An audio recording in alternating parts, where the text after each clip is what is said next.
tentang kelebihan dan fadilat ayat Al-Kursi. Baik, pagi ni kita gemakan baca-baca Islam. Kita gemakan pagi ni dengan bacaan ayat Kursi. Okey? Kita baca bersama-sama.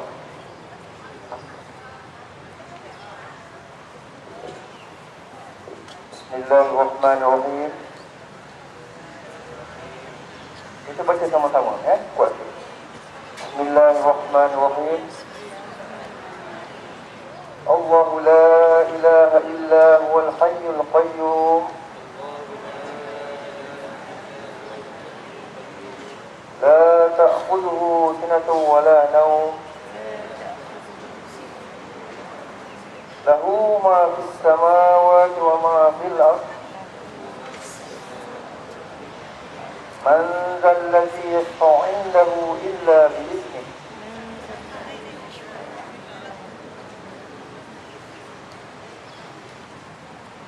Ya'lamu ma baina aydihim wa ma khalfahum. Ayo makan dulu kuat. Wala yuhituna bi shay'in min 'ilmihi illa bima syaa. Wasi'a kursiyyuhu as-samawati wal ardh. Wala ya'uduhu hifdhuhuma wa huwal 'aliyyul 'azim. Subhanallahul 'azim. Mafhum ayat, maksud ayat, Allah tidak ada yang benar disembah, hanya Dia yang hidup dan maha kaya.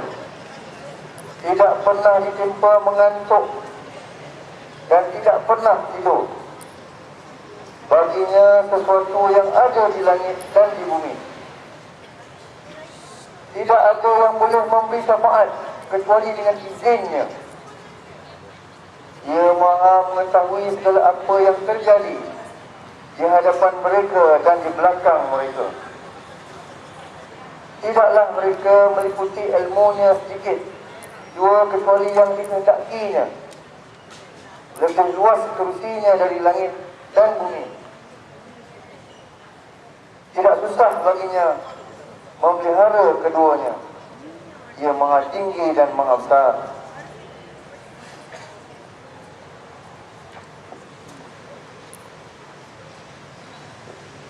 Sebenarnya banyak fadilat ayat Kursi ni, dan saya nak berkongsi sikit. Dan insya-Allah mulai hari ini kamu boleh amalkan. Jadi pelajar-pelajar Islam boleh keluarkan catatan. Jangan dengar saja. Kamu dengar memang kamu tak ingat lepas ni. Keluarkan catatan sekarang. Ajarkan buku catatan timbulan. Dah lupa ke?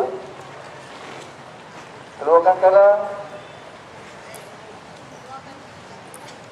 Letak ke, catat sikit. Jadi apa yang kita sampaikan tu boleh diamalkan.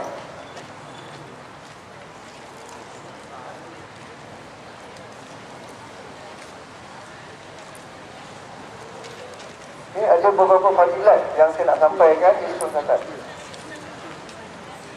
Baik. Ayat ini diturunkan selepas hijrah Nabi Muhammad SAW dengan diiringi oleh beribu-ribu malaikat kerana kebesaran dan kemuliaannya. Syaitan dan iblis juga telah menjadi gempar kerana ada satu alamat yang menjadi perintang dalam perjuangan mereka. Maka Rasulullah SAW dengan segera memerintahkan Zaid bin Thabit, yakni penulis Al-Quran, agar beliau serta menyebarkannya.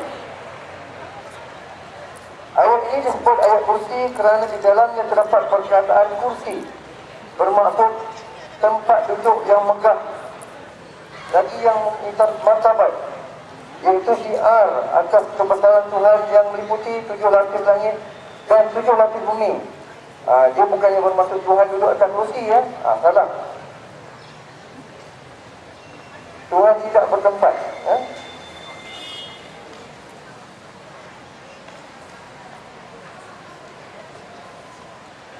Baik, apakah hikmah-hikmahnya? Ini yang saya nak tulis ni. Saya ringkaskan saja ya.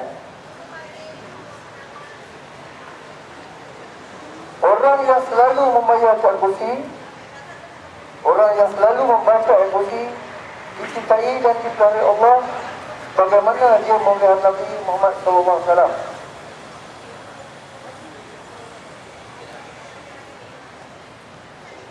Yang kedua, sesiapa berwudu lalu membaca ayat kursi sekali, semayang baca ayat kursi, nescaya Allah akan meninggikan darjatnya setinggi 40 darjat, dan Allah akan mendatangkan para malaikat menurut bilangan hurufnya seraya berdoa untuk si pembaca sehinggalah ke hari kiamat.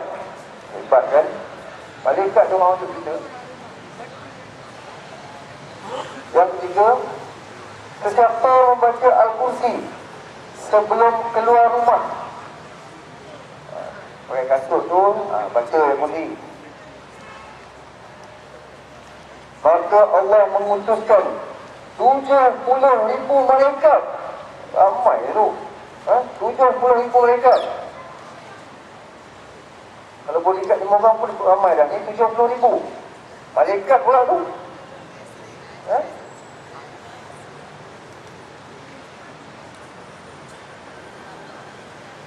Mereka semua memohon keampunan dan mendoakan untuknya.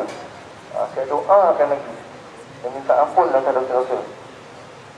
Yang keempat, sesiapa sentiasa membaca Al-Kursi, nescaya Allah akan kurniakan kepada ahli rumahnya kebaikan yang tidak terhitung banyaknya. Yang kelima, membacanya dapat menghilangkan rasa marah, dijauhi bala bencana dan gangguan syaitan. Ni kalau balik rumah asyik gaduh je, syaitan lah tu.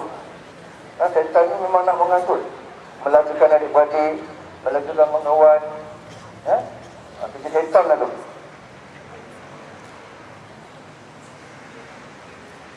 Yang keenam, sesiapa membacanya dalam kesempitan, nescaya Allah Azza wa Jalla akan memberikan pertolongan kepadanya, dan jika seseorang itu miskin, akan menjadi kaya. Yang ketujuh, sesiapa pulang ke rumahnya serta membaca ayat kursi, Allah hilangkan segala kefakiran di depan matanya.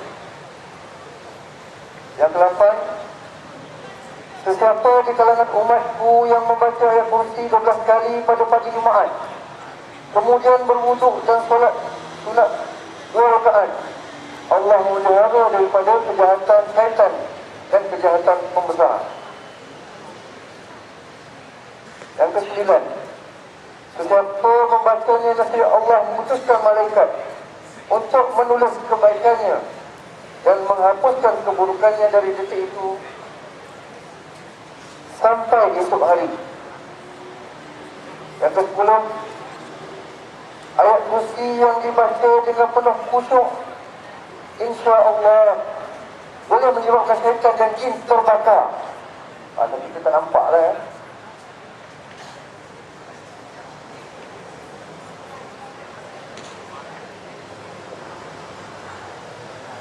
Okey, yang terakhir dan pentingnya, kau boleh dari internet, mutat dekat Google tu, kelebihan membaca kursi, dia keluar macam-macam kat situ.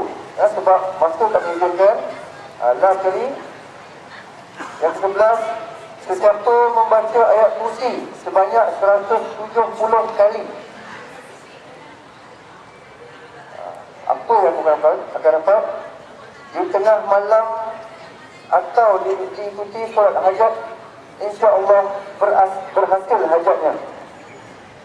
Kemudian memperoleh hidayah dan petunjuk dari Allah Subhanahu wa taala, meningkatkan kecerdasan dan terang hati,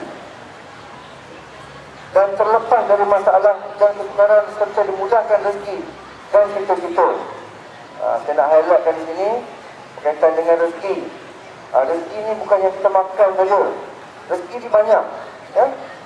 Rezeki kesihatan, rezeki ketenangan, mudah kita nak buat kerja, rezeki mudah menjawab permintaan, rezeki rajin mentelaah pelajaran, ya. Saya rasa itu saja sebab masa tak mengizinkan. InsyaAllah selamat beramal kerana beramal